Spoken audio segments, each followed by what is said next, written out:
So this MacBook, they say, doesn't turn on. I'm not sure I necessarily believe that, because as you can see, this is an 820-3332 board. This is the 2012 machine, where the issue with it is that the buck converter starts to come desoldered from the machine, because on the newer machines, they put supports for the board so it doesn't flex. This board has no supports in it, so it flexes, and right around this fault line. So very often you either have GPU V-cores gone, or you have beeping due to RAM issue. Now the first thing that strikes me as strange here, and what's really cool is I can do zoom now. Check it out. By the way, this lens that I got here was $500, and it was worth every penny, because that is not digital zoom, that is optical zoom. It is so sexy. All I got to do now is get a better stand for the camera so that it doesn't constantly shake back and forth as I move the desk. See this? I didn't touch this yet. Why aren't you having a burrito or playing with your kitties? And I don't want to have to fix a MacBook. Be safe, miking home. I have to fix a MacBook. I actually have to fix many MacBooks. If you didn't notice, I got new lighting up here. So new LED ring light. I got a new $500 lens. I got a new $150, $200 LTE modem. I got a new $90 a month LTE internet connection. I got, let's see, I got a new setup for the cooling of this. I got a new camera for Steve's bench for about $500. I got a new $5,000 PCI Express card from Ace Labs for PC3000 for SSD recovery so that we could do more videos. So I'm allowed to upgrade my tools. I can do that. I can get some nice little upgrades and treat myself. But if you treat yourself, you don't put it on a credit card and hope that it gets paid off later. You just work and pay for it. So that's how I stay out of debt. I work for the thing. But it's worth it. Because you may think, Lewis, it's 11:56 on a Saturday night in the East Village and you're not out getting drunk or sleeping. But what I can say here is, look at that image at 135 millimeter. Isn't that pretty? That's totally worth staying at work till midnight. That is beautiful. Having new toys. So check, see this? Look at that. This was unplugged already. So I already know that somebody fucked with this. And I kind of wonder if the keyboard is corroded, which it's not. And I also wonder if the reason it wasn't turning on is because this keyboard was not plugged in. So let's plug this in. And not just plug it in, but let's close the latch. Because remember, on this machine, the power button itself is going to be on the keyboard. So if the keyboard is not plugged in, then it's not going to turn on. So let's see what we get now. Let's see if this thing turns on, which I bet it will. Okay, we plug it in. It's taking 400 milliamps and then turning off. It's also clicking. You hear that?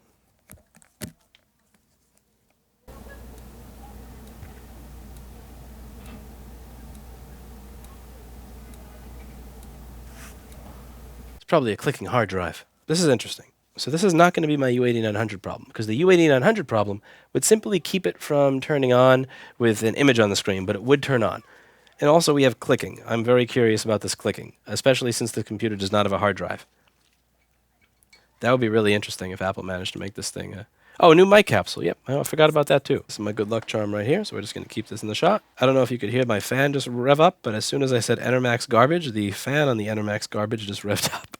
So we're going to take this board out of the case and try to get an idea of what it is that's making a clicking noise.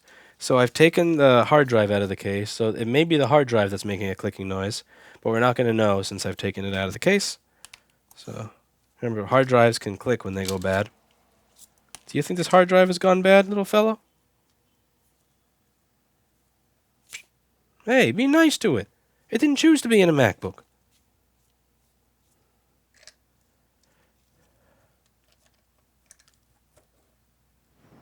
Silly me. I was using my ears instead of my eyes. Okay. This is where this lens is going to come in really handy again. Ready?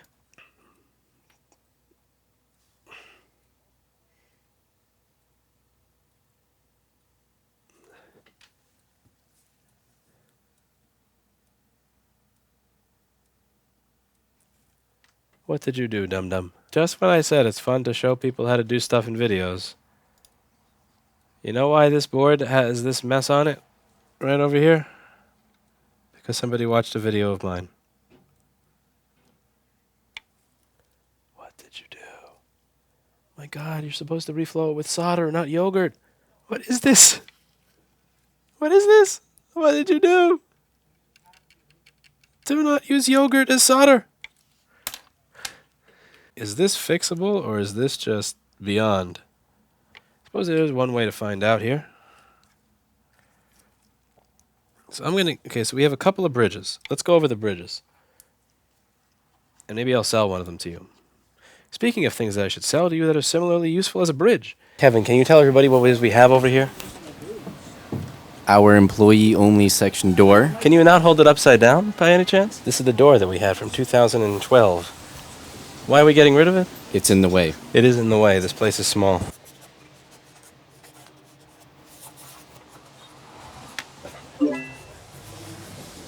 This is the door from our original construction in the end of 2011. It has been kicked many times. Okay, I need to add an exclamation point to the end. Can you tilt it a little towards me, Kevin? I will color this in if somebody purchases it. Can you hang that up for our studio audience there? All right. I can't see. I don't know if this is a good view or not.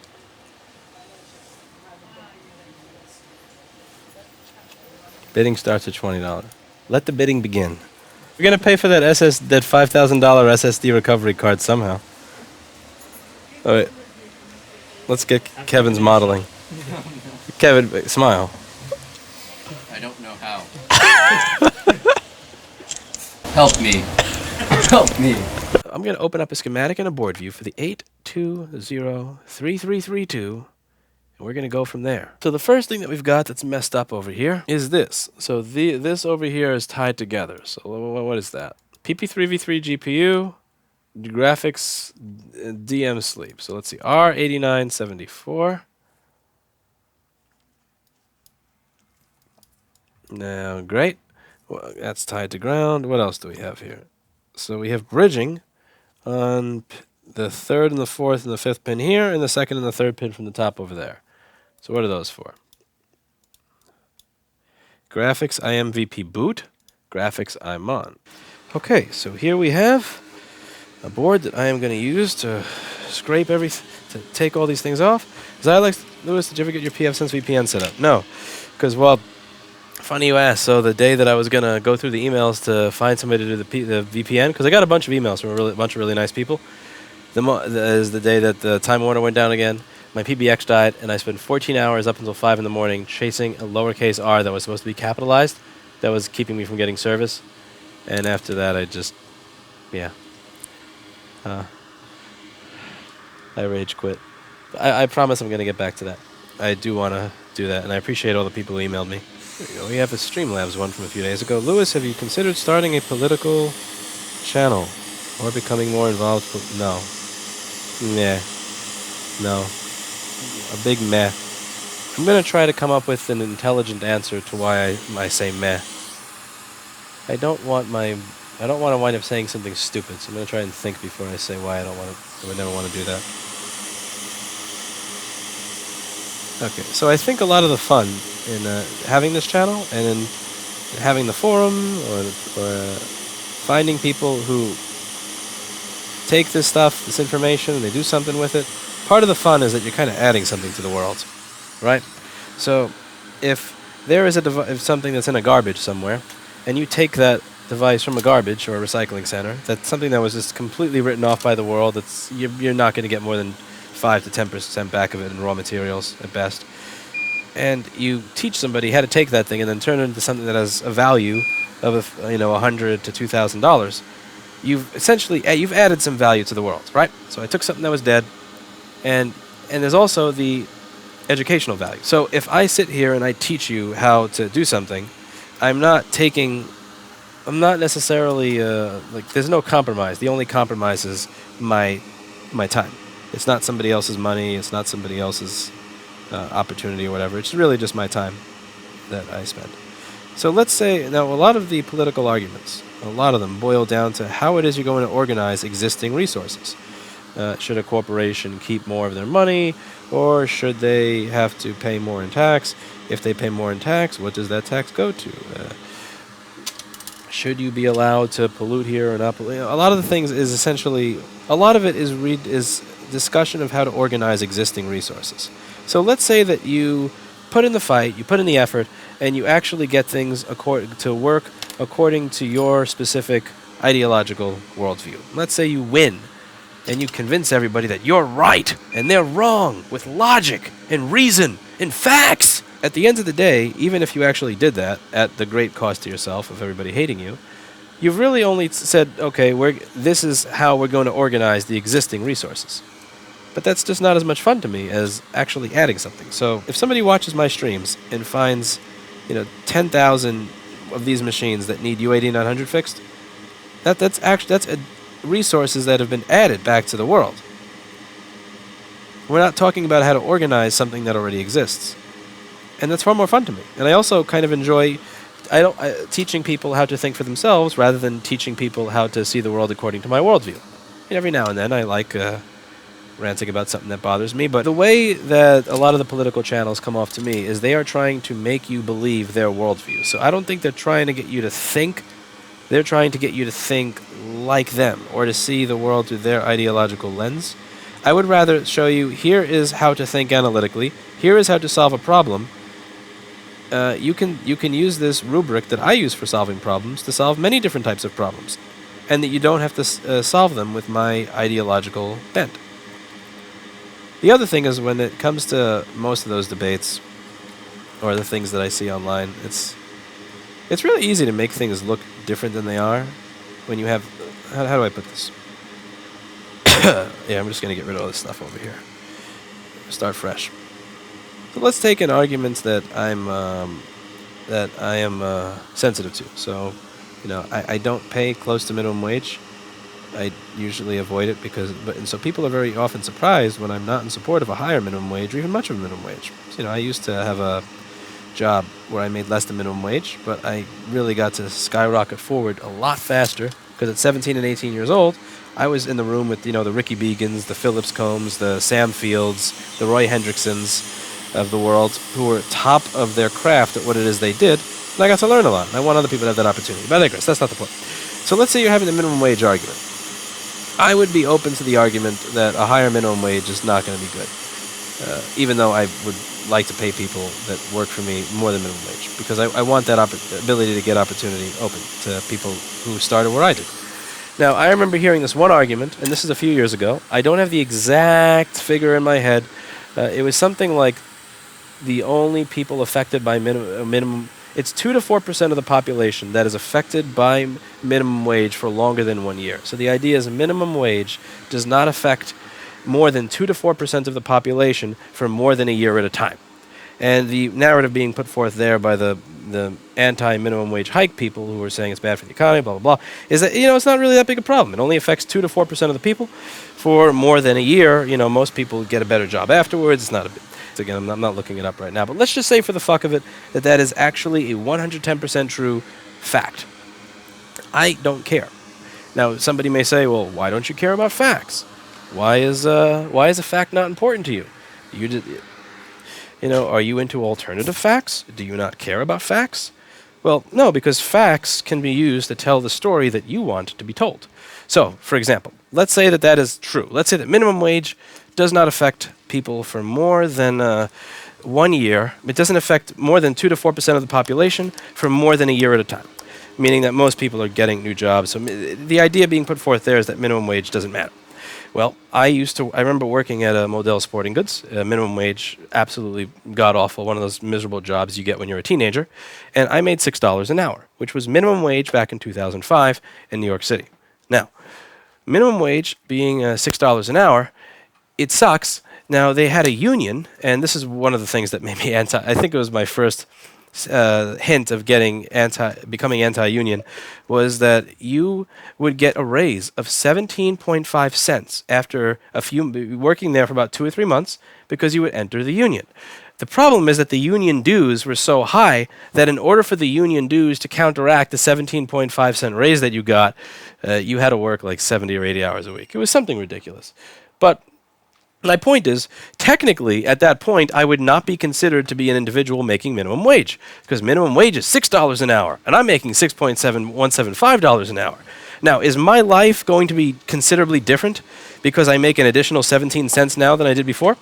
Am I going to be able to afford transportation, to take care of a child, or to buy food that I couldn't before? Am I going to be out there in fancy restaurants because I make this additional 17.5 cents? No. It's completely negligible. 17.5 cents in 2005 means absolutely nothing. But I would be removed from the statistic. So that statistic, while technically a fact, allows somebody to make it seem like minimum wage affects less people than it actually does. And it's easy to have facts that suit your own specific narrative in order to get something done, and then I'm not really that. I would much rather be in a room with a bunch of people who disagree with me politically, but who really enjoy adding to the world's resources or adding to the pool of humanity's resources, rather than being in a room full of people whose viewpoints politically align with mine, but who are just focused on pencil pushing or moving around the things that already exist. And not even, I shouldn't even say that because it makes it sound like, because organizing is a job. But for people who are just saying how something should be organized and then give the work off to somebody else, it doesn't do much for me. This stuff is far more fun. And I would rather...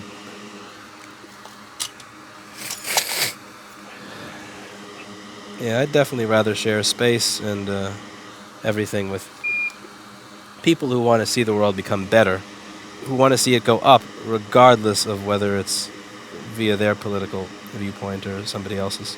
And anytime I wind up getting linked to one of the political channels and I watch and I listen, I hear a lot of people saying a lot of things that are likely facts, but when I really dig into it and do the research, I realize that the fact that I was told, while technically being true, while being a fact, it doesn't really matter.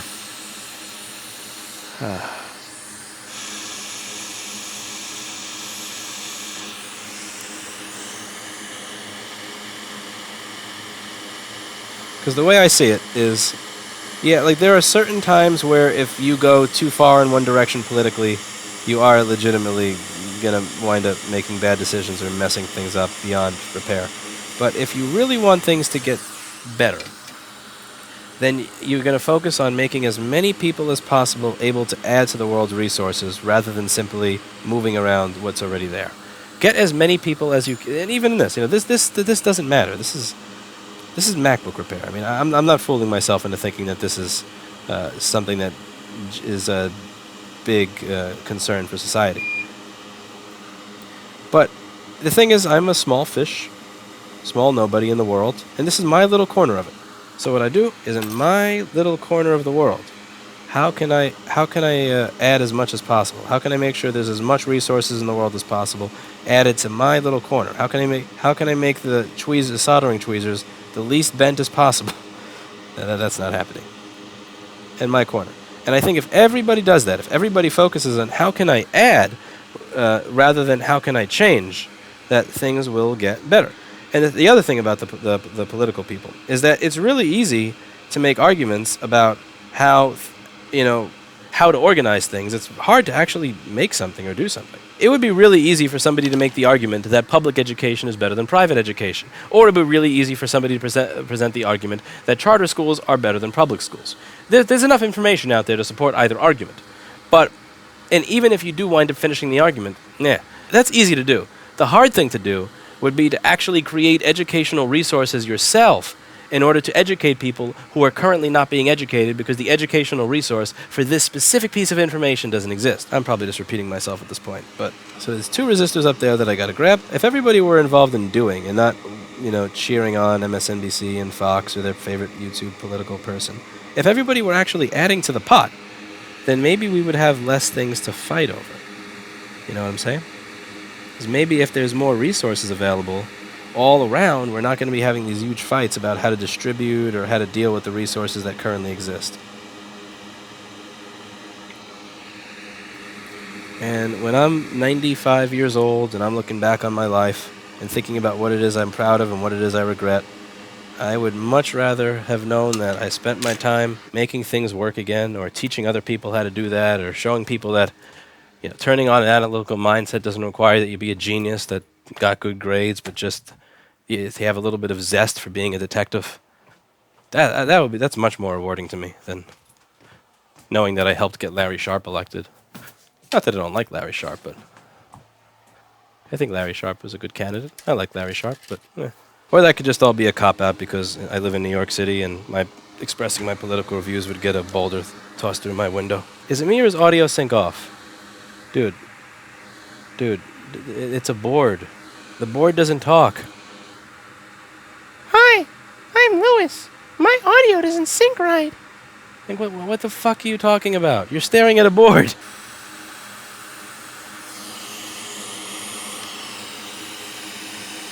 I do have 2 caps I gotta put there, don't I? Might as well flow this stuff into place.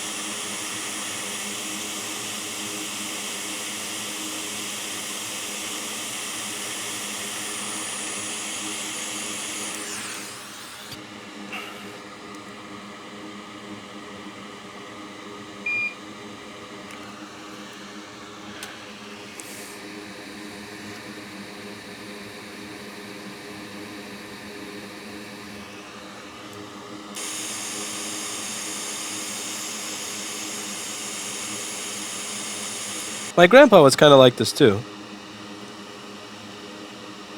So when he lived in the South Bronx, and in the South Bronx throughout the 80s was not a very nice place. And there were a lot of abandoned houses. So what he used to do to get rid of his stress from the day, or just to work on it when he had to work out things that were bothering him, because my grandpa had a lot of things to deal with. He was dealing with a mentally ill family member back when it was really expensive to deal with that, because you didn't have all the treatments available today. So he would go into these abandoned houses and fix them up. And I remember there was this one time where he was coming home from work, and there were 12 people at the end of the block that looked at him and said, and somebody said, "Get him!" And my grandpa went to turn around, and there was a bunch of other people. I imagine they were all from the same gang. And he just says to himself, "All right, I give up. I'm done for." He carried this nightstick on him that he used a lot, that he had forged himself. He was a machinist for a brewery. And everybody, he just figured that he was screwed. That he was going to get robbed, shit kicked out of him, all that. And then one of the people said, "Hey, that's Mr. Jack. He's cool.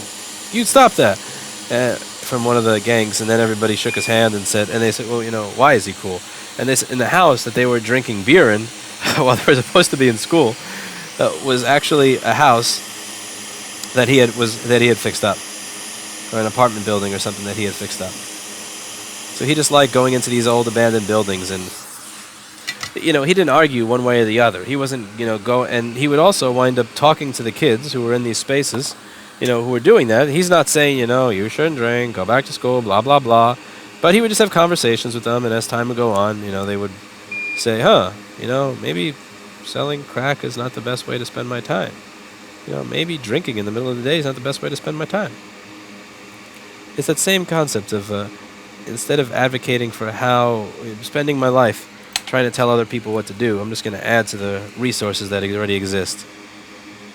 I think that rubbed off on me, even though he died when I was 2 years old. And he really loved he was very proud of the renovations that he had done on some of these buildings and houses, from what I hear. He was really proud of his work. And he was happy that the kids would have a place, because he would figure, okay, they're not exactly doing great things, these kids, but at the very least, if they're hanging out in this house because their home life isn't great, if they're hanging out in some shitbox that I, fixed up, they're not on the street, and that's better than nothing. Okay. At this point, we got a nice Paul amount of flux in this board. Okay. As you can see, we do have fan spin. But fan spin does not mean that it's fixed. We're going to test it and see if we have image. Now, usually I would think I'm good, that I have image, that most likely I fixed my problem and I'm good. But what somebody did here is they took their cock and they shoved their cock right up the ass of the video circuit. And they made sure to keep it in there, and just, they took it out. They decided, I'm just going to put a knife in there too. Let me just, which is mean, because this MacBook never asked for that. You shouldn't abuse a MacBook just because it was born as a MacBook. You should not hate something for what it is born as. Hate something for the choices that it makes. Hate a person or a computer for what it chooses in its life. Do not hate for what somebody is born as. This did not choose to be born in 820-3332. I'm sure that if it had a choice, this would much rather be inside of a ThinkPad P50 that is never going to have GPU issues, that could mine Litecoin for years on end just fine, that has liquid resistance everywhere.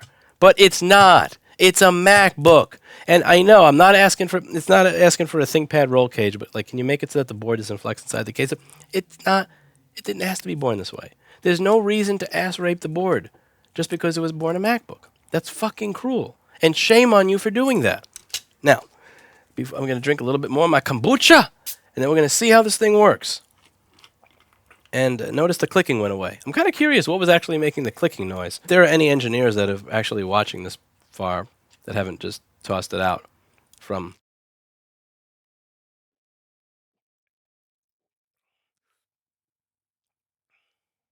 See that question mark folder? So this wasn't turning on. This was not turning on because somebody decided that they were going to try to reflow U8900 with I don't know what they used. It probably wasn't a soldering iron, but it works now. So we put everything back into place, wiped everything clean, and now not only do we have GPU, we have it turning on, but we also have GPU vCore. So this U8900 we were able to salvage. The last U8900 I was not able to salvage. I did a video of that recently. I couldn't salvage that because the board was bent, there was long screw, layers were coming up off of the board, and I actually have to apologize to the technician who worked on that because right after I did that video, very funny, the user who sent it to me said, "Oh yeah, I put it back together myself and maybe I damaged all that stuff." Like, thanks for the honesty. Thanks for the honesty, bro. But like after I do the effing video, but this is why I don't work on pre-damaged shit. Just never trust it. There's no honesty in it, and there's often no money in it. But I digress.